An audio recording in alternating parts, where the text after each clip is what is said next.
Can I learn a language by myself, and how? This is a question I get a lot, and a question that evidently a lot of you are searching for on YouTube, because YouTube told me. Snitch.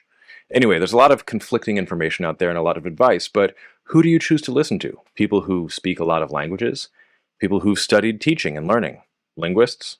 I'm a linguist, and honestly, I recommend against listening to academic linguists most of the time, because a lot of them are self-important jerks with no life skills and no experience in the real world. But I'm actually all of the above rolled into one, and I promise I can get you on the right track to learn a language through self-study.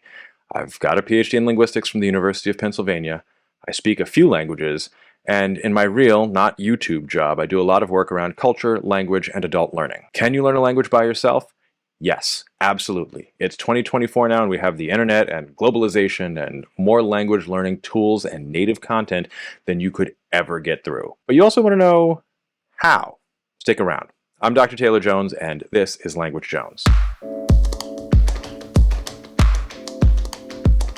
As you can see, I'm away from home, but I wanted to take a quick second for today's sponsor, italki. I use italki to achieve some of the points I'm going to discuss in a few minutes, so I always enjoy working with them because I use italki and I like it. italki is an online platform that connects language learners with native speakers and tutors of your target language. They have interactive live sessions. They have over 150 languages, which means that, of course, you can study French or Spanish or German or Chinese, but you can also study Moroccan Arabic, Persian, Zulu, Wolof, Vietnamese, or Quebec French if you're looking for a challenge. C'est de importer les mots anglophones et de les plier à la conjugaison ou à la grammaire française. Yeah?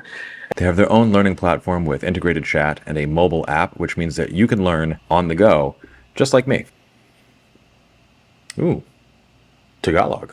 So if italki sounds like something that fits your preferences and your language learning journey, click through the link below in the description to start your language learning journey today. Buy $10 and get $5 for free for your first lesson using my code.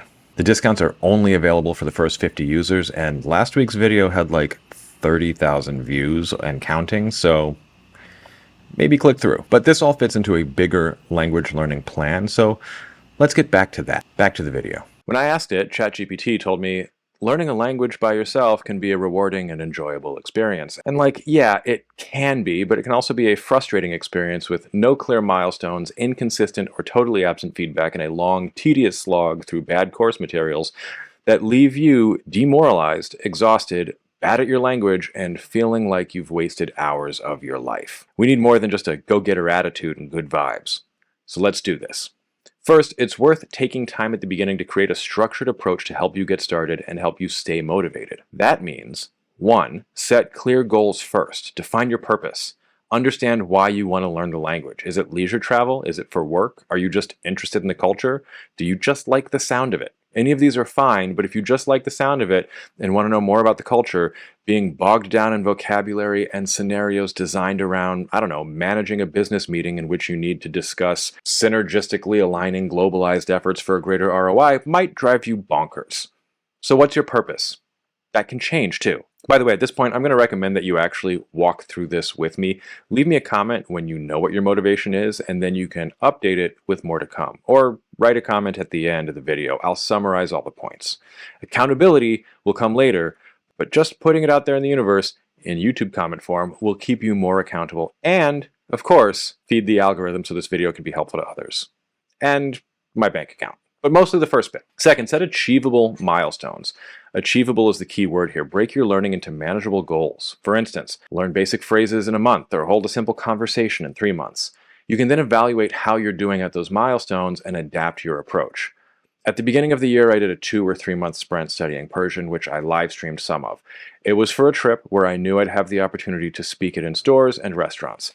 I had a set goal, and when I went and actually spoke, I immediately saw the gaps in my training and knew what I needed to work on next. This is a key point. I didn't beat myself up when there were times I couldn't communicate or my words didn't flow fast enough.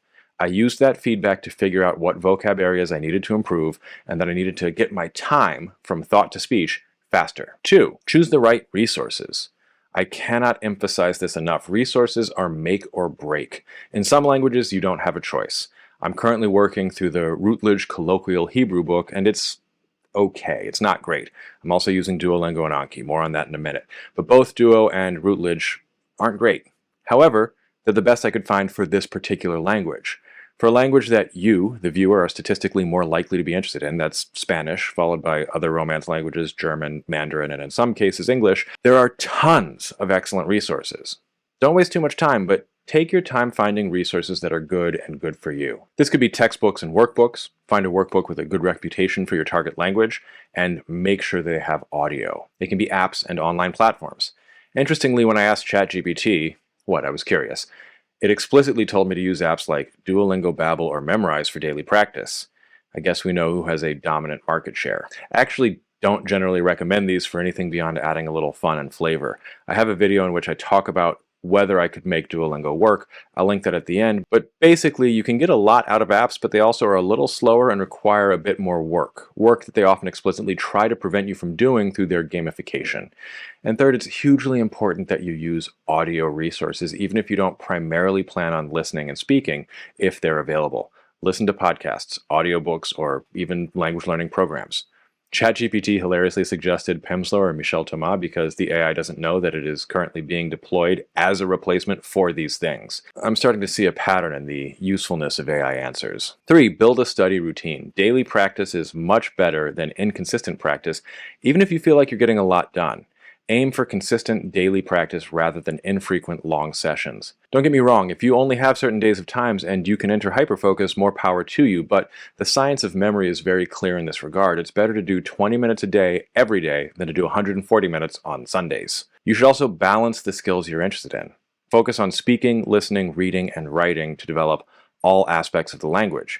You don't have to, though. So one way I didn't learn Chinese in undergrad was focusing on writing Chinese characters over and over again. They look cool and my handwriting's immaculate, but it turns out that that doesn't actually help you identify words you've heard, especially if they're spoken with a slightly different accent than yours as you mutter things like lin to yourself while practicing your character writing. One thing to keep in mind is that listening and speaking are harder than reading and writing and are more central to actually using the language. 4. Immerse yourself in the language. This can be done in a variety of ways. You don't have to go there. In some cases, you can't. If I tried to go to Tehran to speak Persian, I would be stopped at the airport and disappeared. Thankfully, we have other options. Media consumption is one. Watch movies, TV shows, and YouTube videos in your target language. Listen to music and read books or articles, or listen to books and read music. Another is language exchange. I already had a sponsorship integration from italki above, and the reason that I have mentioned them so many times on my channel is that I use them and I really like them. ChatGPT mentioned a different platform when I asked, which I'm contractually obligated not to mention, but also I think they suck. So again, maybe don't listen to AI-generated advice. 5. Practice speaking. I've already hinted at the importance of speaking, but it takes real practice. There's different things that you can focus on and different ways to get good. I like to read up on the phonology of a language and use the International Phonetic Alphabet as a basic introduction. Lots of people swear by shadowing, listening to native speakers and repeating what they say to improve your pronunciation and fluency. And in fact, there's some solid scientific evidence that this works. Another thing I always recommend is self-talk. Practice speaking to yourself in the language, describing your day, or narrating your actions. You'll pretty quickly realize what you don't have the vocabulary or grammar to discuss. I do the narcissist version of self-talk, which is live streaming some of my study sessions, but it's actually really useful because I get feedback. All of the above is helpful, but it doesn't do much if you don't remember things. You'll encounter lots of discussion about this on both sides, but I'm strongly on team 6. Use flashcards and spaced repetition. You can use apps like Anki or Quizlet to create flashcards and employ spaced repetition to retain vocabulary. Now, there are a couple of points here. First, the mere act of creating a flashcard helps you remember it faster.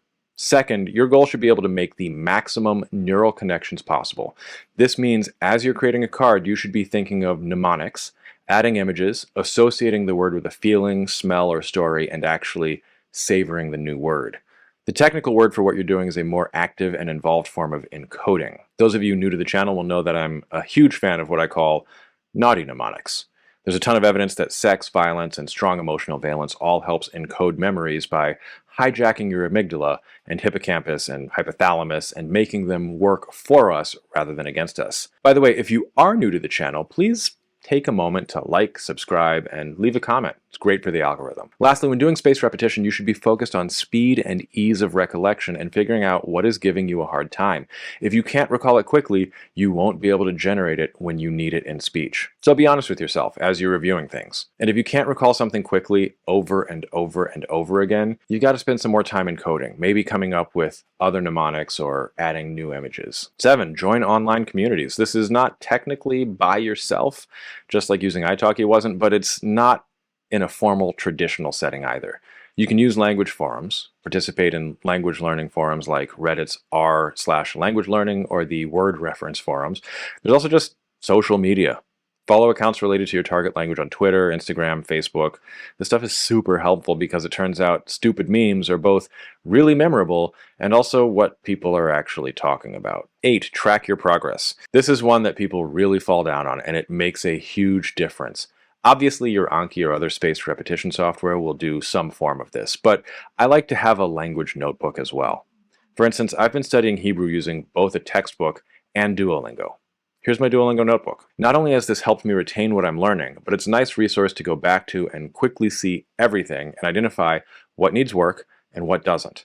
It also helps with spatial memory. But more importantly, this bad boy is full. I have a physical reminder of just how much I've studied and learned. A crucial point about language learning that people often don't get is that it's both absorbing information and practicing a skill. It's simultaneously infinite, because language is infinite, and also totally finite, meaning it's doable and completable. That's one reason I like picking a resource, like the Routledge Colloquial Persian when I was studying Persian, and deciding that within a certain time frame, say 6 months, I will see, hear, study, and memorize, or at least start the memorization process with encoding and spaced repetition flashcard making, everything in the book. Then go out and use it, say with italki or reading a book or watching a movie, and see just how much you understand now.